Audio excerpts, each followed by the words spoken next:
borderline, bipolaridade, bipolar, né?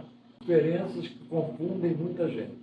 Então, a primeira diferença que a gente deve marcar vem das características básicas de cada uma das entidades nosológicas, e cada uma delas tem características bem definidas que a gente vai frisar aqui, e a partir dessa percepção das diferenças, né, da percepção, primeiro, da natureza de cada uma delas, essencial de cada uma delas, você pode estabelecer as diferenças de uma maneira confiável.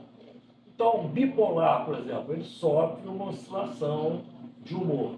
Mas assim, vou usar um referencial psicanalítico. Abraham, Freud, que estudaram isso, né, de uma maneira mais profunda, principalmente Abraham. Então, pelos estudos de Freud, Abraham, a bipolaridade, em primeiro lugar, ela está numa das fases do desenvolvimento da libido.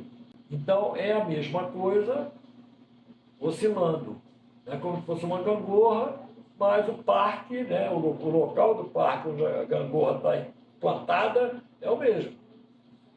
Tá? Então, a gente diria tecnicamente que na bipolaridade, o sujeito oscila entre dois polos que estão fixados no mesmo ponto. Esse ponto é a regressão até a fase anal exclusiva. E outra característica da bipolaridade é uma psicose. Não é uma neurose mais, é uma psicose. Ah, mas a psicose não é neurose? É, mas é uma neurose narcísica, diferente da neurose de transferência, que é da fase da libido imediatamente superior, que vai gerar a neurose obsessiva. Então, fase anal retentiva, neurose obsessiva. Fase anal expulsiva, bipolaridade.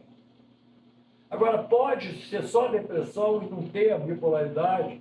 Pode ter só a depressão, mas tem um potencial de bipolaridade porque está na gangorra ali. Pode não usar a gangorra, pode ficar só na depressão o tempo todo. O outro lado da gangorra nunca é usado. Mas se tiver que oscilar, vai oscilar dentro da estrutura bipolar que está ali simbolizada nessa gangorra da qual nós estamos falando. Tá? Então, se a gangorra vai para a bipolaridade é o movimento da gangorra, né, entre aspas. Se a gangorra vai para cima, entre aspas, a pessoa fica maníaca. Se a gangorra vai para baixo, ela fica melancólica, deprimida. Mas o ponto de fixação da gangorra é o mesmo. Então, são faces da mesma moeda, farinha do mesmo saco, o pessoal fala. Farinha do mesmo saco, bipolaridade se refere a uma coisa só que se apresenta de formas opostas, diametralmente opostas, mas fixadas no mesmo ponto. Já o borderline, não. Borderline é exatamente a coexistência de estruturas díspares, né, numa mesma pessoa. Então, tem sinais. Vou dar vários exemplos de borderline. Tá? Mas vamos falar primeiro em linhas gerais. Então, nós concebemos e trabalhamos com 3 estruturas clínicas principais na psicopatologia.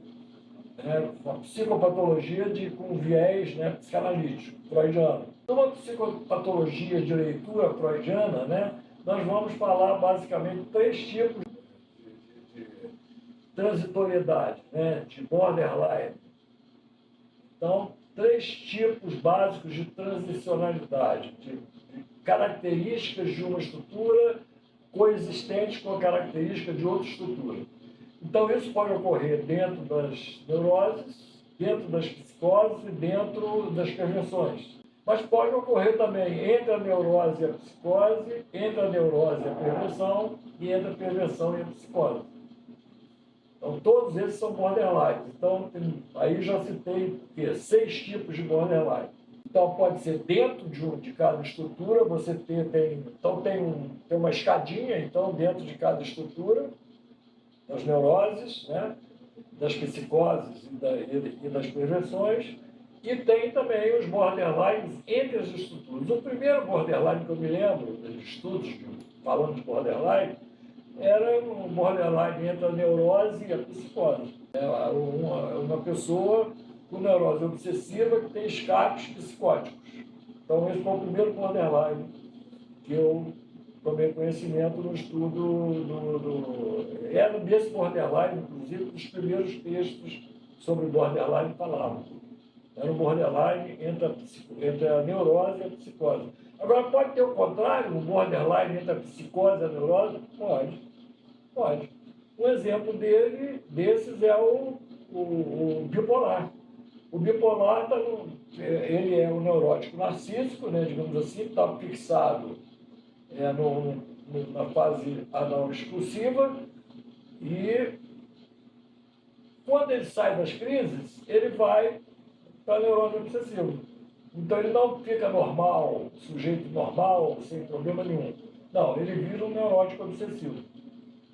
Inclusive confirmando a teoria da libido de Freud e Hamilton. Tá? Então, importante saber, né, que os que ficam dizendo que, como é que é assim, né, são rótulos sociais, que esses rótulos sociais eles têm um trâmite, né, de outra ordem, que não social, é um trâmite de desenvolvimento individual de cada um, ligado ao afeto, né, aos sentimentos possíveis e sintomas possíveis que essas pessoas podem fazer. Então tudo isso está sendo estudado e não dá para voltar atrás e desinformar tudo isso, retirar, desregistrar tudo isso que está sendo percebido e dizer que são rótulos sociais. Com certeza não é possível fazer isso. Então, borderline é uma coisa muito ampla, tem vários exemplos, a gente vai voltar a falar, mas fica já, então, nesse primeiro contato aqui, essa visão, né, do borderline como a prova de que as coisas não são tão separadas assim. Então, tem ligações entre... Agora, também elas não são tão soltas assim para poder, pela antipsiquiatria, dizer que não tem nada, que é tudo rótulo social. Também não. Os borderlines mostram isso. Eles são borderlines entre os lines, né? Uma linha, né? Uma linha que não tem nada a ver com rótulo social. Uma linha que tem a ver com coisas vividas, traumas psíquicos, que todo mundo tem que lidar, que tem que saber quais são, e não ficar dizendo que isso está fora e que se der pão e circo para todo mundo que vai resolver o problema. Um bom exemplo para isso, para questionar essa visão da panaceia social, né, digamos assim, é a síndrome de Estocolmo, por exemplo. Por essas e outras, eu sugiro que vocês realmente se inscrevam no canal Psicanálise Léo, um canal de psiquiatria, psicopatologia e psicanálise integradas em prol da conquista da saúde mental.